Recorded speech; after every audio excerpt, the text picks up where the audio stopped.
My best friend in middle school was way too cool for me. She introduced me to Linkin Park. She made me a CD with like everything from Metallica to Toy Box on it. And I loved going to her house because we had a lot of fun, but she was also like allowed to watch cartoons whenever she wanted. The only weird thing is she didn't have a PS2. She had a weird like cube console with the strangest controller that I had no idea how to figure out what was going on with those buttons. She would play some neat games and she'd, you know, let me have a turn, but it would end up with both of us being frustrated because I had no idea what to do. And she would be like, oh, you have to press the Y button. What is the Y button? And yet I'm your cool Uncle Marissa and I do love the GameCube. The GameCube is one of the best consoles I've gotten as an adult. It has such a fantastic library and it is such a delight to look at, to the extent that it just keeps begging for customization. You guys might have seen my Seafoam Green GameCube, which unfortunately I don't use because it doesn't have the port for component cables, or even my Orange Spice GameCube, which I painted over the aged and dull port cover to turn it into an orange creamsicle. I also had painted a custom GameCube controller to match the green one. Now, I get a lot of emails in my inbox asking me to review stuff where I'm like, man, you've not watched a single video of mine. So when I got an email from Elecrow, I was like, you guys get it. You guys have watched my videos. You know what I love. You know what I'm about.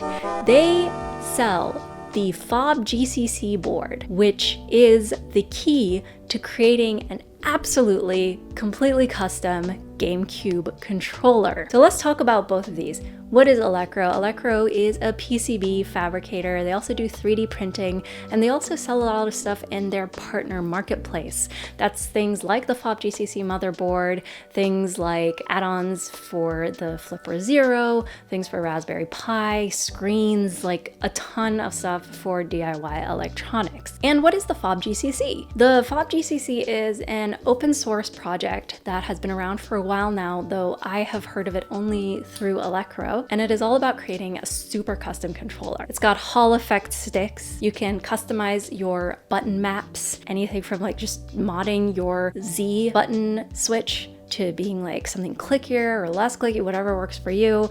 You can calibrate your sticks to the absolute perfect digits that work for you. You can adjust the level of rumble.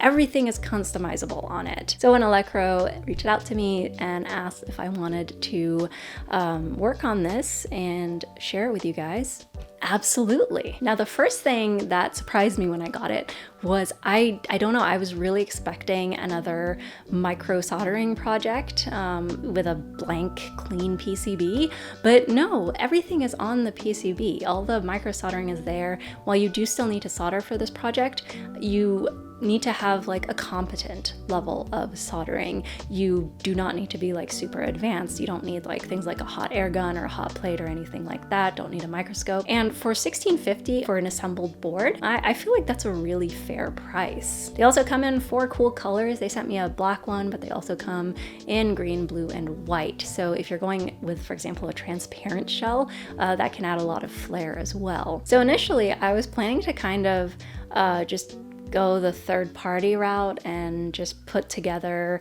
a GameCube controller with the PhobGCC using parts from like a donor AliExpress controller, which Elecrow had sent over for me. But the more that I thought about it, the more I really wanted this to actually be the ultimate GameCube controller for me. So I had just purchased some buttons from Defunct Gaming, who makes really pretty resin cast GameCube controller buttons, and I had been waiting for that magic moment where both A, I had money, and B, I didn't miss the drop. And I'd finally gotten a hold of his OEM pastel buttons. I'll put a link to his shop in the description. Really nice quality. And so I wanted to use those buttons, and I figured I would also custom paint a new controller because my controller that I did a paint job on is actually missing paint on the back. And I think the reason for that is I wear rings, and I imagine they scratched against the back and caused the paint to chip. So I figured let's start over. So I bought a transparent shell from AliExpress. They're like $3-4. And I painted it, and I am going to show you the painting of it because you guys have asked me quite a few times, like, oh, how do you paint your Game Boys? How do you paint like your consoles? How do you paint like etc, etc? And while my answer is always just look up how to paint plastic, I thought it would be helpful to actually show you guys. But spoiler alert, I did end up not using that shell, obviously, and the reason for that is it didn't come with any screws. So when I put it together with my OEM screws, I don't know if they were too big or too long, but it did end up cracking the shell. But I'm not too miffed about it because the Z button is just notoriously something that for some reason third-party shells, aftermarket shells can't accommodate properly, and also just felt weird in my hands. But even though I had this image in my head, I think the buttons go really well actually with my original modded one. Another thing I did of like going the whole 9 yards was doing my first paracording. So I followed Rocker Gaming's tutorial on paracording a GameCube controller cord, and I will leave a link to that in the description as well. What I'm gonna say isn't necessarily gonna make sense if you don't watch his video, but I'm really impressed that he's found a way that works for him. I think a few things to keep in mind if you're doing this for the first time and you might be struggling that I did a bit differently. First off, I saw a comment that said what would make it easier is taking each of the inner strands of the paracord and sticking them to the 6 wires on the GameCube controller wire, and then just like reverse sleeving it. I wish I could have tried that, but in my excitement, I had like already gutted my paracord. But that's something to try. If you've also gutted your paracord, I noticed that where Rocker Gaming says to use glue on the copper shielding to keep it down, I found electrical tape worked a lot better. It maintained the flexibility, whereas the super glue I was using, at least the Gorilla Glue, destroyed the flexibility and actually caused more snags. Another thing was he wrapped the wire tips in tape to create a pointed edge to go through the paracord. I found that just using heat shrink on the tip of it was a lot more helpful and was less of a bother to get right and less likely to snag. Unfortunately, despite all of my eureka moments, they kind of came too late. At one point I did hit a snag where there was some glue, and I cut the paracord. Paracord is really hard to cut through. To remove that section, fix that area, and then keep going. But unfortunately, I cut through some of the wires, so rest in peace, that OEM cable. So I ended up using the cable in the AliExpress controller that Elecrow sent me, and what had been like a 2-day ordeal to get it halfway over, I got done in 15 minutes because there was no copper shielding. So yay.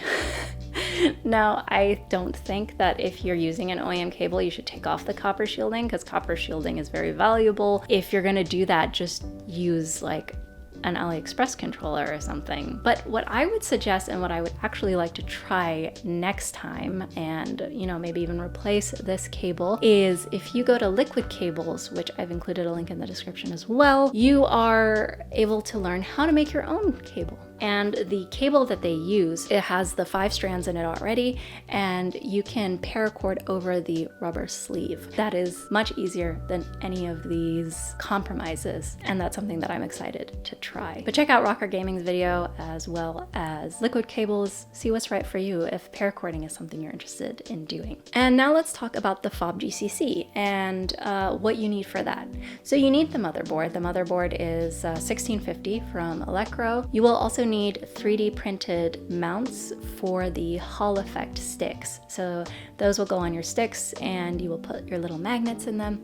You can get those 3D printed at home if you have one, via Elecrow. They have 3D printing services, or anywhere else of your choosing. You will need magnets, and you can find links to those in the buying guide for the PhobGCC. The PhobGCC GitHub is extremely comprehensive and helpful. There's a lot of information. This video is not meant to replace that. So check out the buying guide there for example, where to get magnets. Elecrow was kind enough to send me all of these things, by the way, so I can't vouch for one place over another. You will need sticks, obviously. T3 sticks are supposed to be the best, and those are the ones that I had. There's a guide on how to tell which stick you have, but I feel like unless you are using this to play competitively or something, you should be okay with any GameCube sticks. Obviously, you need buttons. You can get new ones or just use the ones in an OEM controller. The membranes, of course. And then there are some things that can be harvested or be brand new. For example, your Z Switch. You can just desolder it off of a controller, but you can also buy a new one. It can be like a mouse click. There's a lot of preferences for switches for the Z button, apparently. Same with the motor. You can use the rumble motor from the OEM controller, or you can use a cell phone motor, apparently. There's a lot of things that can be replaced with new parts. Same with the cable, like I said. Same with the potentiometers. You can either desolder those off of your own, or you can purchase those as well. Again, the buying guide goes into a lot more detail. But all that being said, let's get started. Before starting work on your shell, just wash it with warm water and a dish soap just to get off any factory oils. If you're painting something on the outside of it, you usually do need to sand it, which you can do after washing it, and then you'll have to wash it again. But when painting from the inside, you don't have to worry about sanding. Before we start painting anything, you want to mask the side that you are not painting. So in this case, since I was going to paint the inside, I am masking the outside. Pay particular attention to parts that are kind of weird. For example, the like little indents by the D-pad and the C-stick were a bit challenging, and you might have to use like tweezers or a spudger or something like that to push it in. Another thing to consider when masking is if you are painting from the inside, a good idea is to cut little tiny circles to place on top of screw posts. That way you won't get any paint in the screw holes, and that will help it not be like super resistant when you are entering the screws. It's not an issue, it's not been an issue for me, but if you want to take that extra precaution, especially if you might be dealing with a more delicate material or something that's more expensive, it could be something that might be worth doing. Something else to think about is whether you want to keep the edges where the two halves click together, whether you want to keep those clean or not. If you do have an issue with the edges being painted and that causing resistance when you're trying to put your two halves together, you can always just clean it off with isopropyl alcohol, and you won't have to worry about wiping off anywhere else because the edge is going to be separate enough from where you've painted that you don't have to worry about that. Generally, that's what I do, is I just clean off any excess that's on the edges with isopropyl alcohol after I've painted. All right, so what do you need in order to paint? Having canned air is not a must, but it's definitely helpful to just hit it with canned air before you get to painting, and the reason for that is I have cats, and then we're gonna prime. So I use Montana Gold. I like it just because it lays really sparsely, so you can put on several coats, no problem. Follow the instructions on the can for all of your paints. Primer, a lot of people don't use it. It will add a frosted look also if you have a completely crystal clear shell, so that's something to keep in mind.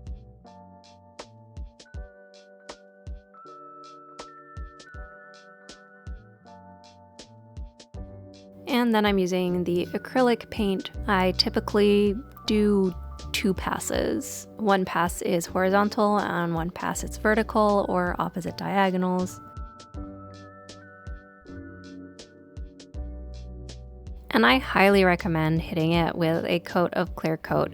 Some people don't do this because it's inside, it doesn't matter, but when you're putting in your screws, your buttons, everything, it can cause scratches.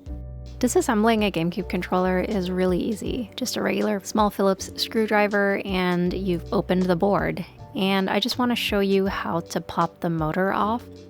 So the motor sits on the back surrounding the potentiometers in this plastic shell, and it's got these 2 sets of wires on each side that go right here. So you need to desolder those.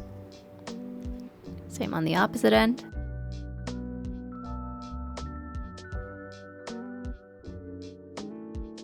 And then there's the 2 wires coming from the motor itself, which is how it gets power.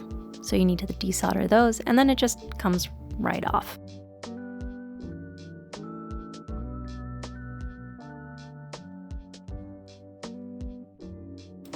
The first thing I'm going to desolder are the trigger potentiometers. Elecrow did send me new ones of these, but I figured I'll just use what I have. Here are the points. I'm going to use a solder sucker just because it's much easier for through-hole components like this. Make sure to flux it up before you desolder them. And also just be careful, there are little components around them, and if you want to keep your board, it's no good knocking them off.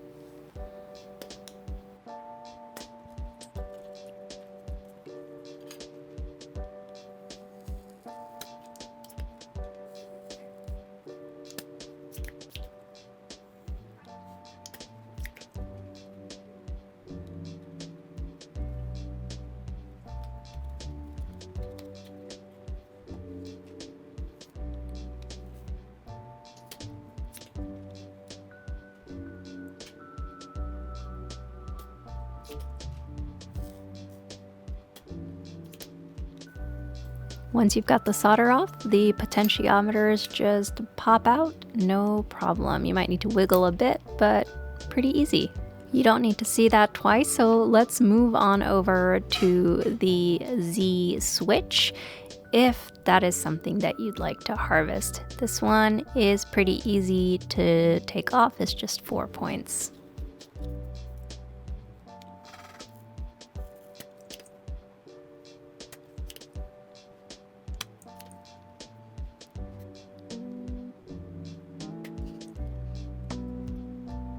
Now we're gonna take our stick boxes. So you've got 3x3 solder joints, and we are gonna solder suck those, and that's to pull out the potentiometers. The actual stick boxes, which are attached to the potentiometers, are just screwed in actually.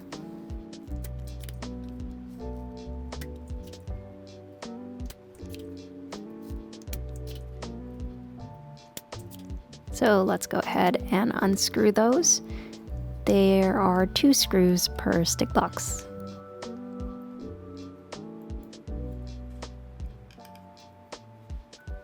And the whole stick should just come off smooth like butter. I already removed one, but to remove the potentiometers, you need a pair of tweezers.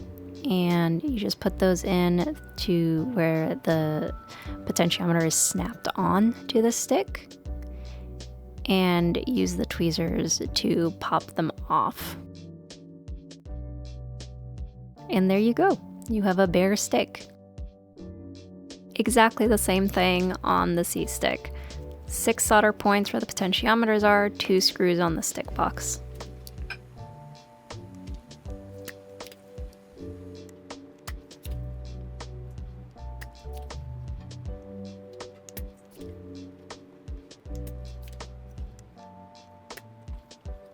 Also note that if you'd like to keep them the same orientation, C stick has a black bottom and the left stick has a white bottom.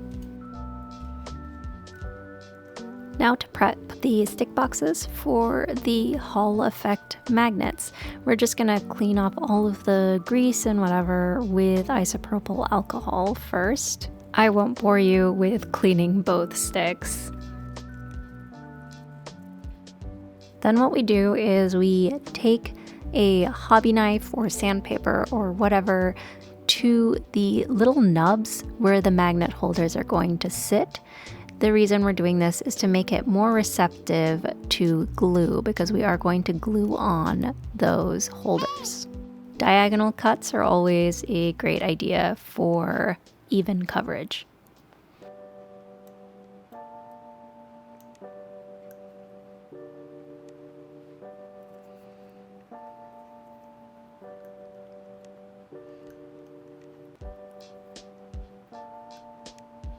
Now let's get our 4 magnet holders, and let's grab our magnets as well. We will use flush cutters to separate the 4 magnet holders from each other.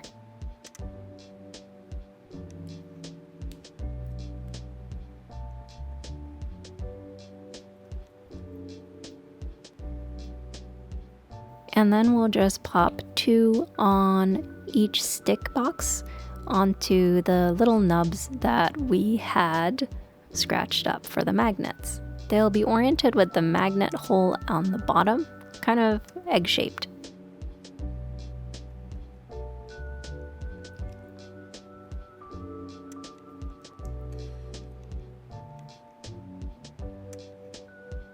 Okay, now we can put our magnets in. So before we put in any glue, just to show you, the magnets go in horizontally.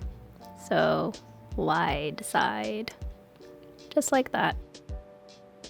Then grab some fast setting super glue. I've got this Gorilla Glue that sets in 10 seconds. And I use a toothpick to get the glue and transfer it onto the peg and around the hole of the holder, so wherever the magnet will make contact, and then just pop the magnet in. You're gonna repeat this for a total of 4 times.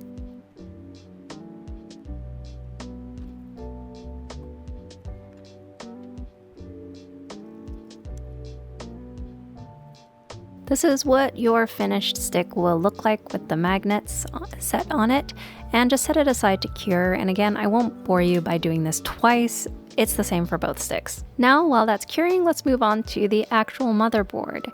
So the Daughterboard for the C-stick is attached. Use some flush cutters or a craft knife or whatever you have that's appropriate to just pop it off.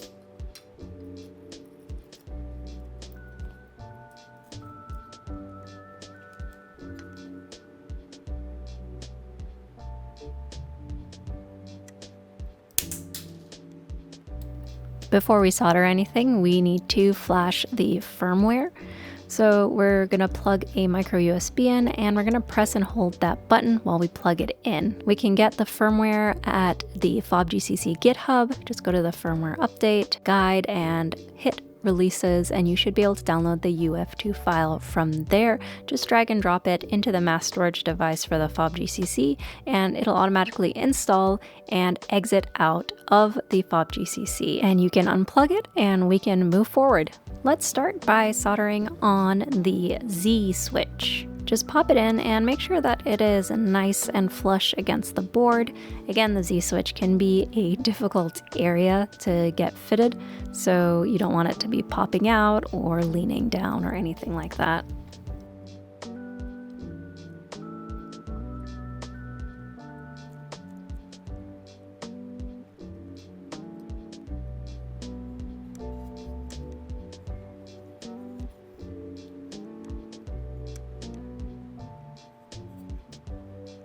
Now, I forgot to do this earlier, so let's do it now. We need to salvage our triggers and their springs from the original GameCube controller that we are using.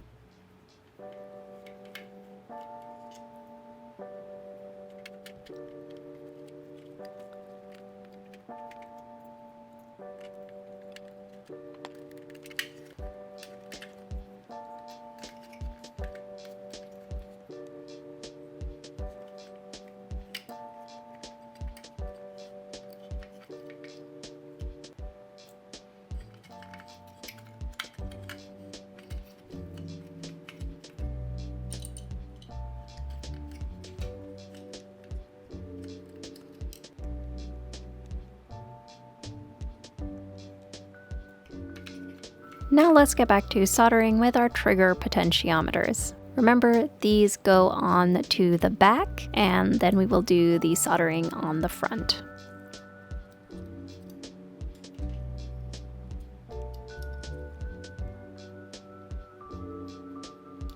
Before we flip the board over, let's just use some Kapton tape to secure the potentiometer so that they don't fall out when we flip it upside down.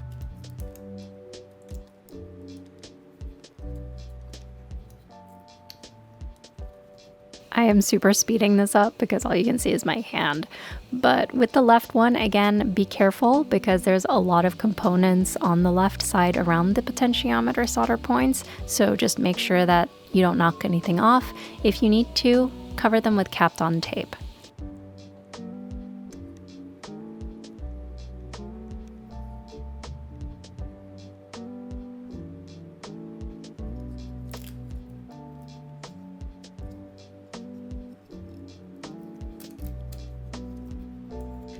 Now let's move to the C-stick Daughterboard. We need 6 pieces of wire that we are going to solder into those through holes. The GitHub recommends 1.5-inch pieces of wire. Make sure to strip and tin both sides.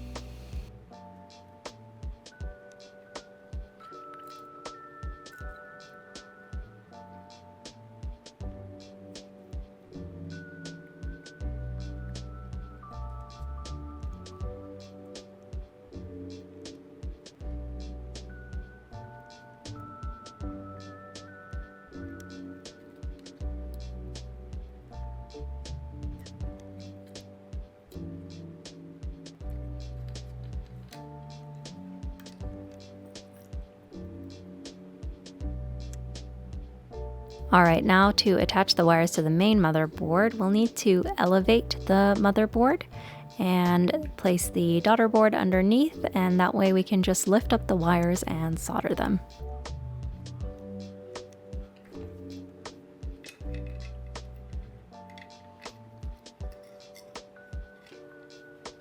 Now me and my premature multimetering out of paranoia, I'm just gonna make sure that both of the ends are soldered correctly and there is continuity between each point on the daughterboard with each point on the motherboard.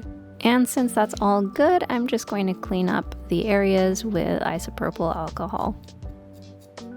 Now it's stick box time. If you remember, the white bottom is the left stick and the black bottom is the C stick. Now it just pops right in there, and just make sure that your magnets are on the bottom and on the right. So they should be over these 3-legged surface mount components. Now there's no soldering with these sticks, so that's pretty neat. We just need to use the same screws to screw them in.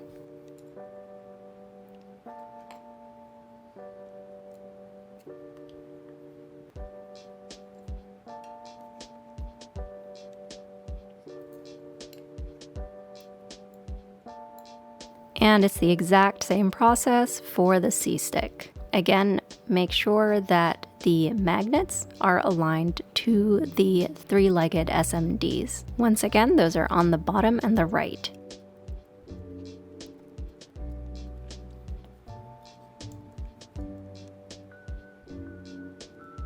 And now let's replace the rumble motor.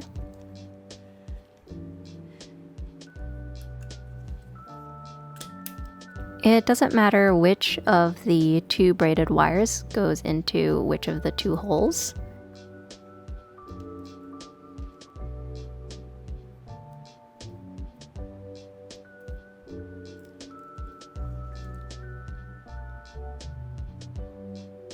And once you've soldered those 4 wires, we're going to solder down the motor.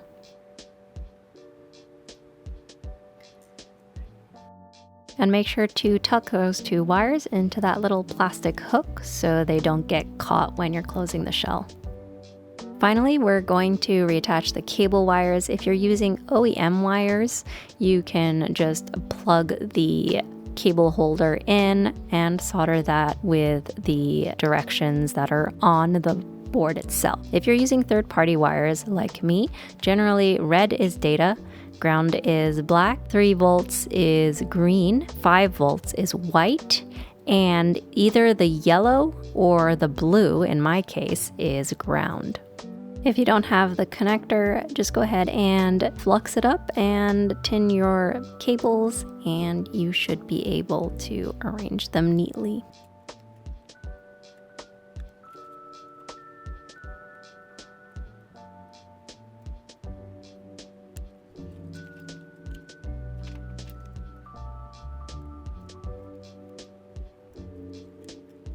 All right, there we go. And if you're using cheaper cables like I am, you're probably going to be missing one of the grounds. After that, all that is left to do is put your buttons in, put the motherboard into the controller, and you should be all good to go. So let's just speed through this and talk about the final touches.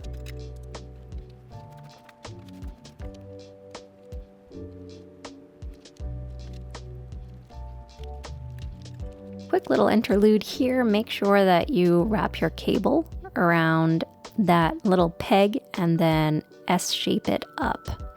If you have a zip tie, you can zip tie the circular part together. That's how it is in the OEM controllers, actually. And a quick look for the curious at what happened to the shell. So I assume it's not meant to be used with OEM screws, but it didn't come with any screws, so yeah. But like I said, the Z button felt really weird in it anyway, so I'm trying to look at the bright side. It does look really nice though. So if you've ever been curious about painting a clear shell, this is what it looks like. Pretty neat. All right, we are back and yay, it's so cute. I mean, you can't see the inside, which is like what this project mainly was, but I'm really happy with how it came out in terms of the color scheme and the cable and everything. Again, you know, there's some paint chips, but I can always open it back up, strip the paint, and start over. Of course, there is one more thing that you need to do, and that is calibration. And that was the hardest part for me because you go into it thinking, how hard could it be? I've calibrated controllers before. But no, it's actually kind of confusing. So the most helpful video I found, I've linked in the description. Huge thank you to Cadra, I hope I'm pronouncing it right, for making this video. So you can calibrate either on your computer through Dolphin or on your Wii.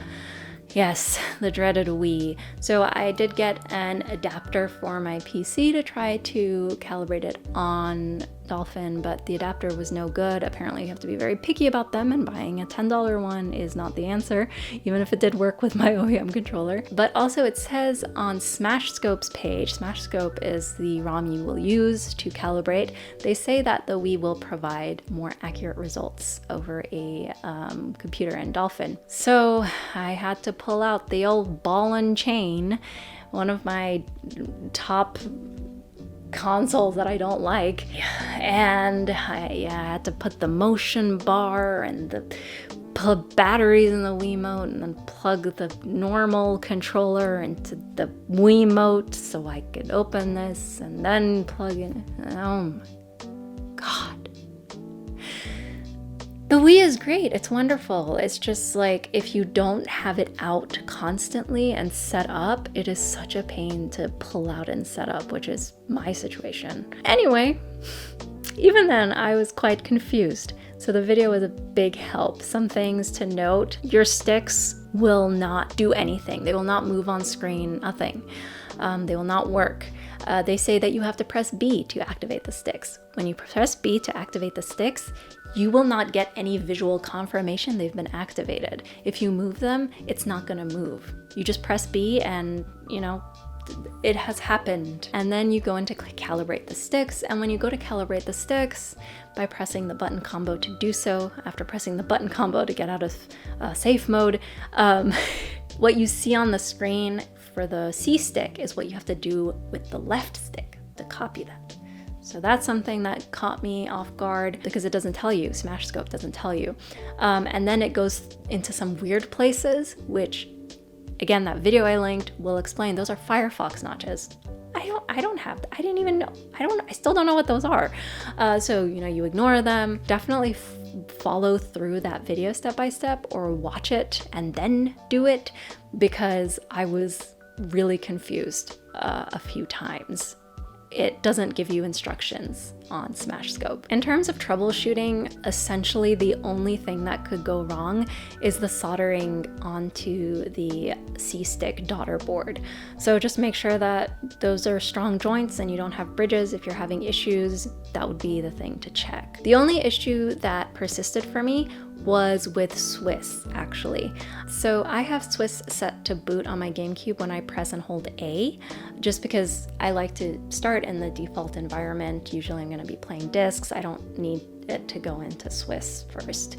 But for some reason, pressing and holding A on this did not do anything. Just pressing and holding B to jump into GBI also, no, even though it works with an OEM controller. I reflashed the Raspberry Pi firmware and still no success. I would imagine this is more a thing with Swiss than with the controller. They're not getting along terribly well, and part of why I can be more confident in saying this is because even when I have an OEM controller plugged in, you know, when you get into Swiss and it's like press and hold B if there is no disc, I always press and hold B because I don't go into Swiss if I want to play a disc. It doesn't register that. It just keeps checking and then it's like, oh, no disc. So I think there's something with Swiss not registering some press and hold inputs. Another thing to keep in mind that I did not realize, it doesn't really explain to you in the PhobGCC calibration guide what auto initialize means, but you will need to set the button combo for auto initialize in SmashScope before using the controller if you want to have it function like a normal controller, i.e. if you want the sticks to be available to use immediately when you plug it in, because otherwise each time you plug it in, each time you turn on your GameCube, you're gonna have to press B to unlock the sticks, and that's, for my purposes, kind of annoying, so I had to auto initialize. A big thank you to the PhobGCC Discord for helping me realize that. But yeah, overall this was a really fun project. It's really cool to, even though I don't play competitive Smash, with full transparency, I can't play regular Smash. I'm just really not very good at it. It's just really nice to have a controller where you're like, hey, I made this. Like, I made it. And you know, the Hall effect sticks are also a really nice upgrade. You don't have to worry about things like drift. It's a really fun project. Let me know if you plan on trying it, or if you plan on trying any other aspects of this project. Like maybe you were just like, I watched this whole video, but all I want to do is try to paracord a cable.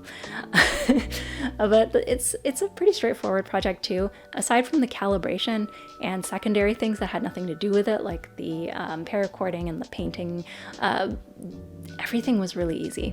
So it's a good project, and being able to get the board from Elecrow is fantastic.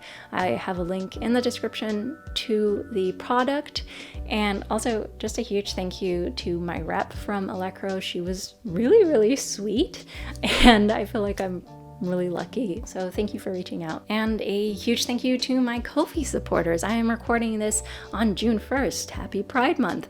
And so let's thank my May Ko-fi supporters. Thank you to James McEwen. Thank you to Trin Nguyen, to Chillwatt, Ryan L, Tim Bolonius. Thank you to Incredimike, Gerbison, Autumn. Thank you to Alexander Carrillo and Complex Milk. Thank you to Me, and to Felipe3XF. And a huge thank you to anyone who's ever bought anything from my Ko-fi shop. It really, really does help the channel. And just a quick note before I sign off, I might be a bit slower on videos during the summer just because I am taking some classes in this next couple of months. So I will do my best to post a video at least once every 2 weeks. So thank you for sticking around and for your patience. I have quite a laundry list of some videos that I'm excited about and I think you will also love.